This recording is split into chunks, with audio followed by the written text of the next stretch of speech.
Salut, bienvenue dans une nouvelle vidéo.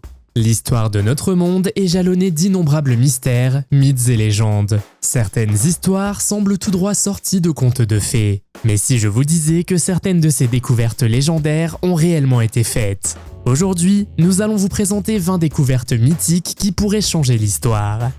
Vous êtes nouveau sur la chaîne? N'hésitez pas à vous abonner, à cliquer sur la cloche pour activer les notifications et à laisser un pouce vers le haut pour nous soutenir. Numéro 20.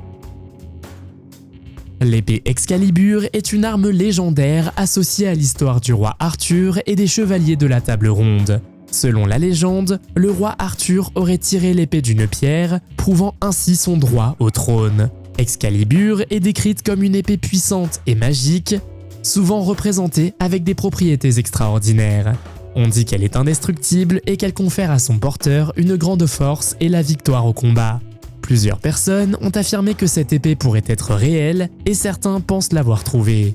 Dans la rivière Verebas en Bosnie, on a découvert une épée vieille de 700 ans qui ressemble fortement à la légendaire Excalibur. Elle était coincée dans un rocher et a été soigneusement retirée par des archéologues, ce qui rend cette découverte extraordinaire. Une autre épée similaire a été trouvée par une fillette britannique de 7 ans en Cornouailles, en Angleterre. Elle a trouvé l'épée légendaire dans la piscine de Dozmary, censée être le lieu de repos de l'Excalibur du roi Arthur.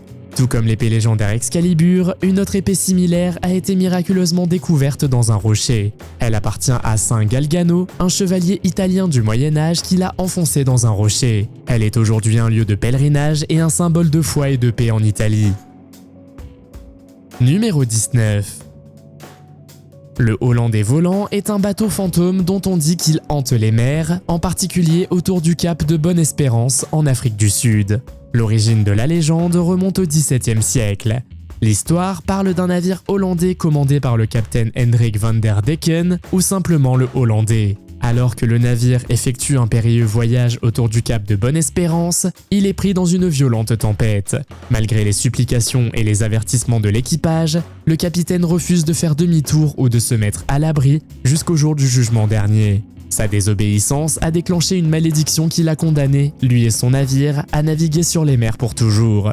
Il est souvent décrit comme un navire fantôme, enveloppé de brume et apparaissant comme un vaisseau sombre et sinistre aux voiles en lambeaux. Sa rencontre était considérée comme un mauvais présage par les marins, censé apporter le malheur et la malédiction. Certains récits affirment même qu'en tentant de communiquer ou d'entrer en contact avec le navire, l'observateur était entraîné dans la mort et devenait à jamais un membre de l'équipage maudit. L'une des observations les plus célèbres du Hollandais volant est celle du prince Georges de Galles. Numéro 18. Le Shamir de Salomon est mentionné dans les textes et le folklore juif ancien, en particulier dans le contexte de la construction du temple de Salomon. Selon la légende, le Shamir possédait la capacité unique de tailler ou de façonner des pierres dures, telles que des diamants, ou même la plus dure de toutes les pierres, la pierre de Shamir elle-même. On dit qu'il s'agit d'une petite créature ressemblant à un ver qui peut couper sans effort les roches et les métaux sans utiliser d'outils ni exercer de force. L'existence du Shamir a été attribuée au roi Salomon qui, selon l'histoire, en avait besoin pour construire le temple de Jérusalem. Selon l'une des versions de la légende décrivant comment le roi Salomon a obtenu le Shamir, le roi aurait envoyé son serviteur de confiance pour capturer le Shamir dans son habitat naturel ou pour découvrir son secret. Une autre version suggère que Salomon lui-même possédait les connaissances nécessaires pour contrôler le Shamir. La nature et l'origine du Shamir restent cependant mystérieuses. Certaines interprétations le décrivent comme un être surnaturel spécifiquement créé par Dieu. Numéro 17. Seisho Seki, également connue sous le nom de pierre de la mort, est une pierre légendaire située dans la région de Nazu, dans la préfecture de Tochigi, au Japon. Selon la légende, la pierre émet une aura malveillante qui provoque la mort instantanée de tout être vivant qui entre en contact avec elle. Les oiseaux qui survolent la pierre tomberaient au sol, et même l'herbe qui se trouve à proximité se dessécherait. L'origine de la pierre est associée à un conte populaire de la période Heian qui s'étend de 794 à 1185. L'histoire parle d'un renard monstrueux à 9 queues, connu sous le nom de Tamamo no Mae, qui prit la forme d'une belle femme et servit de dame d'honneur à l'empereur du Japon. Cependant, sa véritable identité et ses intentions néfastes ont été découvertes et elle a été bannie.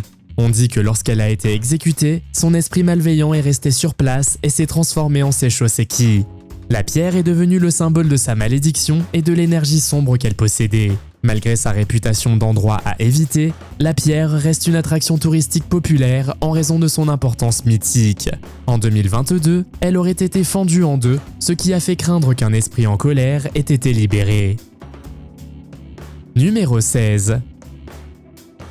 Selon les récits de l'évangile de Jean dans le Nouveau Testament, un soldat romain a transpercé le côté de Jésus avec une lance pendant la crucifixion. Cette lance est traditionnellement identifiée comme la Sainte Lance. La Sainte Lance est censée posséder d'importants pouvoirs religieux et mystiques. Selon les légendes chrétiennes médiévales, quiconque possède la lance a le pouvoir de conquérir des nations et de déterminer le destin des empires. On dit qu'elle confère l'invincibilité à celui qui la manie au combat et qu'elle apporte la victoire dans les conflits. Tout au long de l'histoire, divers souverains et dirigeants ont cherché à obtenir la lance sacrée. Au fil des siècles, des légendes et des affirmations ont vu le jour quant à l'endroit où elle se trouvait. Elle aurait été en possession de Constantin le Grand et d'autres personnages historiques importants. Une mention notable de la Sainte Lance est associée à l'empereur romain Charlemagne qui aurait découvert la lance. Il pensait que son pouvoir garantissait ses victoires dans les batailles. Adolf Hitler, le chef de l'Allemagne nazie, aurait été obsédé par l'acquisition de la Sainte Lance. Aujourd'hui, la Sainte Lance est conservée dans la basilique Saint-Pierre au Vatican, bien que l'Église catholique ne revendique pas son authenticité. Numéro 15. La main de gloire est un objet fascinant issu du folklore et des traditions occultes. Il s'agirait de la main coupée d'un criminel, conservée et utilisée à des fins magiques. Selon la légende, cette main possède des pouvoirs mystiques qui rendent invisibles ceux qui la possèdent. On dit que la main ne peut être activée qu'en utilisant des incantations spécifiques ou en allumant des bougies fabriquées à partir de la graisse du criminel. La main a une longue histoire et apparaît dans divers folklores européens et pratiques occultes. Elle était considérée comme un outil puissant pour les voleurs, leur permettant de commettre des crimes sans se faire remarquer. La main était souvent exposée dans les maisons ou les institutions en tant qu'amulette protectrice, éloignant les mauvais esprits ou empêchant les cambriolages. Outre ses propriétés d'invisibilité, la main était également associée à la divination.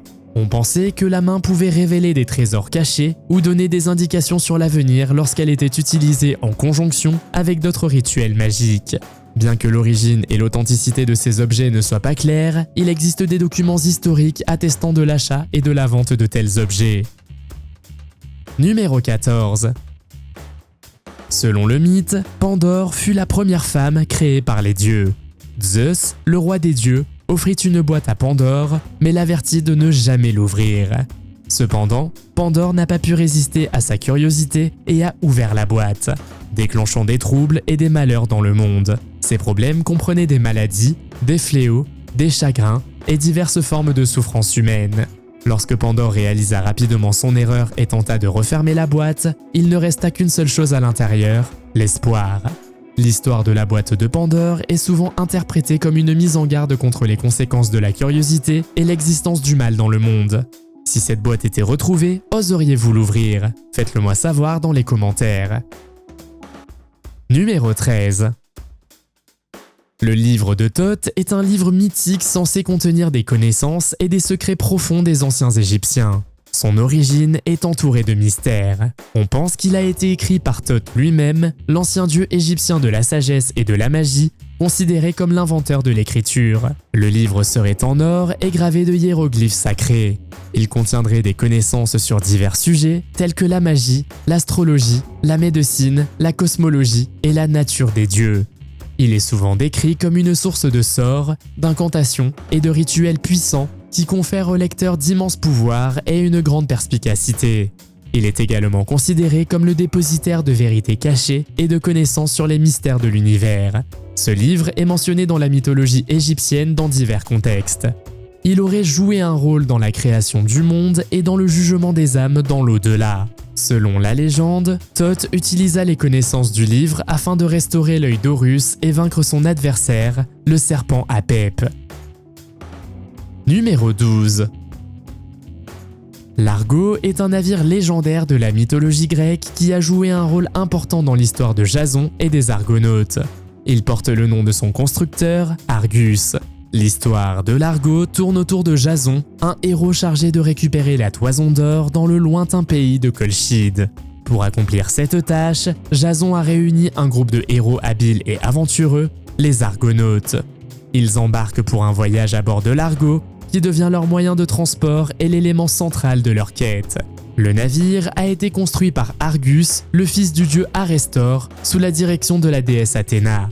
Il était construit en bois provenant de la forêt sacrée de Dodone et possédait des qualités exceptionnelles telles que la vitesse et la durabilité. Ce grand navire était doté de plusieurs rames et d'un seul mât avec une grande voile carrée. La proue était ornée d'une figure de proue caractéristique, souvent représentée par une tête de bélier, et la poupe était ornée d'une sculpture de la déesse Héra. L'équipage était composé des Argonautes, un groupe d'individus héroïques choisis par Jason pour l'accompagner.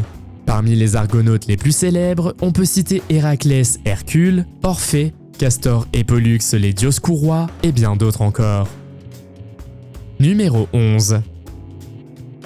Dans le récit biblique de David et Goliath, le jeune berger David a vaincu le guerrier géant Goliath à l'aide d'une fronde ainsi que d'une pierre. Il s'agissait d'une arme simple composée d'un morceau de corde ou de cuir avec une poche au centre pour contenir le projectile. En la balançant et en relâchant l'une de ses extrémités, le projectile pouvait être lancé à grande vitesse vers la cible. Et si nous vous disions que cet objet biblique a peut-être été retrouvé? Une ancienne fronde grecque datant de 2200 ans a été découverte près de la ville de Yavné en Israël. Elle mesurait 4,4 cm de long et portait une inscription grecque que l'on peut traduire par « Victoire d'Héraclès et d'Oron ». La présence de cette inscription a donné lieu à des spéculations selon lesquelles l'arme aurait pu être utilisée comme une forme de guerre psychologique contre des ennemis. Il s'agissait de projectiles spécialement conçus pour améliorer leur précision et leur efficacité. Souvent en pierre ou en plomb, ils portaient le nom du commandement, des insultes à l'ennemi ou des mots d'encouragement. Numéro 10. Le Vaira est une arme symbolique et rituelle dans diverses traditions religieuses, notamment dans le bouddhisme et l'hindouisme. Le terme Vaira se traduit par diamant ou coup de tonnerre en sanskrit, ce qui souligne sa nature indestructible et puissante. Dans le bouddhisme, le Vaira revêt une grande importance spirituelle et rituelle. Il est considéré comme un symbole de l'illumination, de la puissance divine et de la nature inébranlable de la réalité. Le Vaira est souvent représenté sous la forme d'un court sceptre métallique doté de têtes sphériques à chaque extrémité et parfois de branches supplémentaires. Ces deux têtes sphériques symbolisent l'union de la sagesse et de la compassion, les aspects masculins et féminins ou les méthodes de pratique spirituelle. Selon certains rapports, l'objet a été retrouvé, mais la question de savoir s'il s'agit bien de l'objet mythique reste à ce jour un mystère. Numéro 9. Le marteau de Thor, également connu sous le nom de Mjolnir, est un symbole associé au dieu nordique Thor dans la mythologie nordique. Selon la mythologie nordique, le marteau de Thor a joué un rôle crucial dans la protection d'Asgard, la demeure céleste des dieux, contre les géants. Le marteau était considéré comme une arme incroyablement puissante, capable d'aplatir des montagnes. Il était également associé aux rituels religieux et utilisé lors des cérémonies de bénédiction, des mariages et des naissances. L'importance du marteau de Thor dans la culture viking est soulignée par sa présence fréquente aux côtés des croix chrétiennes sur les amulettes. Cette combinaison de symboles offrait une double protection aux porteurs. La découverte du marteau de Thor sur l'île de Lolland, au Danemark, est une découverte archéologique importante si elle est authentique. L'artefact a été mis à jour à Kobelef, sur l'île de Lolland, et daterait du Xe siècle. Croyez-le ou non, les nazis cherchaient désespérément le marteau de Thor. Heinrich Himmler, en particulier, a déployé des efforts considérables pour localiser le marteau, pensant qu'il s'agissait d'une arme très avancée. Numéro 8. Le sceau de Salomon est un symbole associé au roi Salomon, un personnage biblique connu pour sa sagesse ainsi que ses capacités magiques. Le sceau revêt une importance culturelle et religieuse considérable dans le judaïsme, l'islam et diverses traditions occultes. Dans les traditions juives et islamiques, il est souvent représenté sous la forme d'une étoile à 6 branches formée de 2 triangles imbriqués. On pense qu'il s'agit d'une chevalière magique utilisée par le roi Salomon pour contrôler les démons, commander aux esprits et se protéger des forces du mal. Selon le folklore, l'anneau aurait permis à Salomon de communiquer avec les animaux et de comprendre leur langue.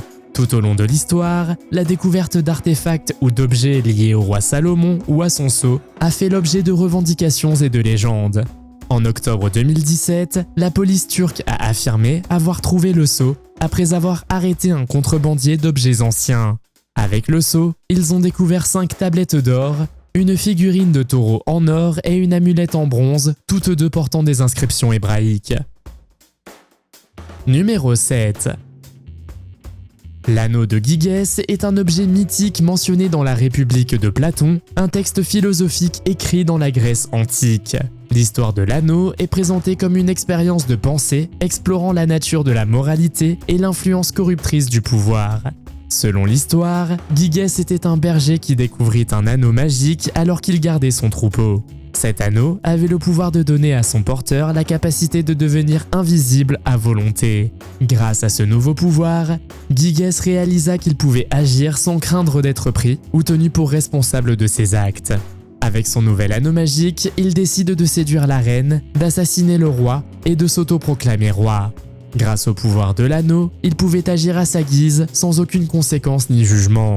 Gygès était autrefois un simple berger, mais l'anneau l'a transformé en un souverain impitoyable et assoiffé de pouvoir. Et vous, que feriez-vous si vous aviez cet anneau ? Numéro 6.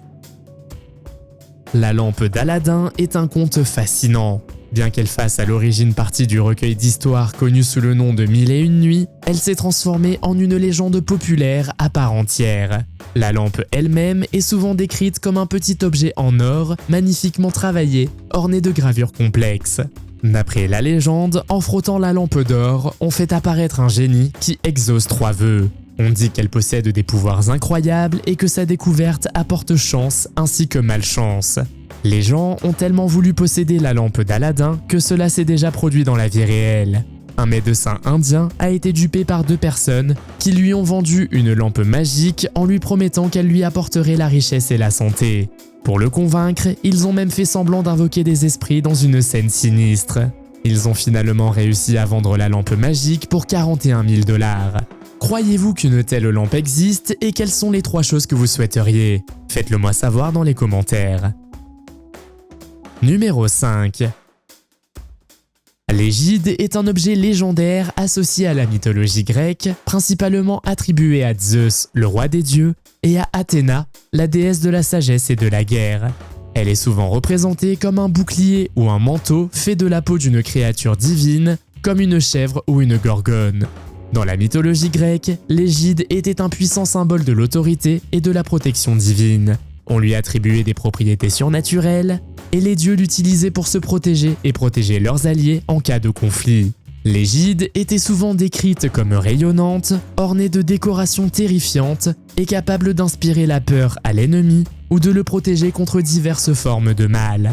Le visage terrifiant de la gorgone aurait le pouvoir de transformer les ennemis en pierre. On dit également que l'égide possède diverses capacités surnaturelles, notamment celle de déclencher le tonnerre et la foudre. Numéro 4.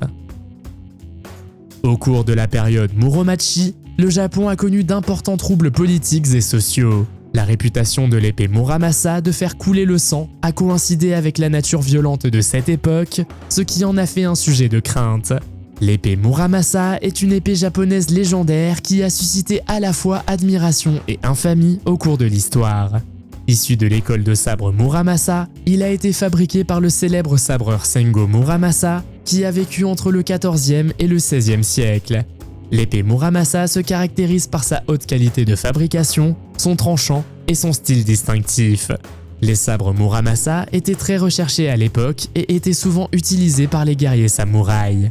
Cependant, l'épée Muramasa est également associée à une légende qui suggère qu'elle possède une malédiction ou une énergie malveillante. D'après le folklore et les récits historiques, ces sabres auraient une nature sanguinaire et leurs lames seraient assoiffées de violence. Une histoire célèbre concerne Tokugawa Ieyasu, un personnage important de l'histoire japonaise qui aurait été frappé par une épée Muramasa. On dit qu'après cet incident, il en a interdit l'utilisation. Numéro 3. Le concept de chaussures magiques aux propriétés extraordinaires est présent dans les légendes et les folklores de diverses cultures. Par exemple, dans la mythologie nordique, le dieu Loki possède une paire de chaussures magiques qui lui confère une vitesse incroyable. L'histoire des Seven Miles Boot est un thème populaire dans le folklore et les contes de fées. Elle tourne autour d'une paire de bottes magiques qui confère à son porteur la capacité de couvrir de grandes distances en une seule enjambée, soit environ 11 km par pas. Les bottes sont censées offrir une vitesse incroyable et la capacité de traverser sans effort de vastes paysages. L'histoire des bottes remonte au folklore européen, en particulier aux contes de France et d'Allemagne. Elle a été transmise de génération en génération sous diverses formes, apparaissant dans les contes de fées et la littérature enfantine. Elle représente également le désir humain de vitesse et la capacité de surmonter les obstacles. Numéro 2. La pierre de Cintamani est une pierre précieuse légendaire qui revêt une grande importance dans diverses traditions spirituelles et mythologiques, en particulier dans les croyances bouddhistes et hindoues. Elle est souvent décrite comme une pierre précieuse bleue ou verte et est censée posséder des pouvoirs et des bénédictions extraordinaires pour son possesseur. Selon les légendes, la pierre de Cintamani est une pierre sacrée tombée du ciel, provenant d'une galaxie lointaine. Elle est associée au royaume mythique de Shambhala, un royaume caché de paix et d'illumination. On dit que la pierre incarne l'essence de la compassion, de la sagesse et de l'illumination spirituelle. Dans le bouddhisme tibétain, elle représente l'esprit éclairé du Bouddha et est souvent représentée comme un joyau sur le front des divinités et des Bouddhas dans les œuvres d'art et les statues. On croit également que Shambhala est gardé par le pouvoir de la pierre de Cintamani et que seuls ceux qui ont un cœur pur et de bonnes intentions peuvent accéder à sa sagesse et à ses trésors. La découverte de la pierre de Cintamani conduirait à la renaissance d'anciens rituels et pratiques, ainsi qu'à la création de nouvelles cérémonies. Numéro 1. Le Saint Graal est un objet légendaire, souvent associé à la foi chrétienne et à l'histoire de la scène.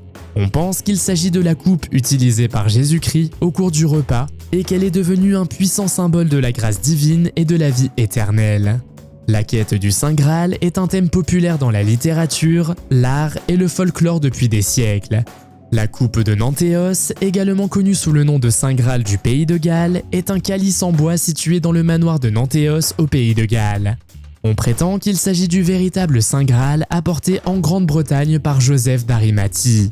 La coupe a gagné en popularité à la fin du 19e siècle lorsqu'elle a été associée à des pouvoirs de guérison miraculeux, attirant des pèlerins à la recherche de ses prétendues propriétés réparatrices.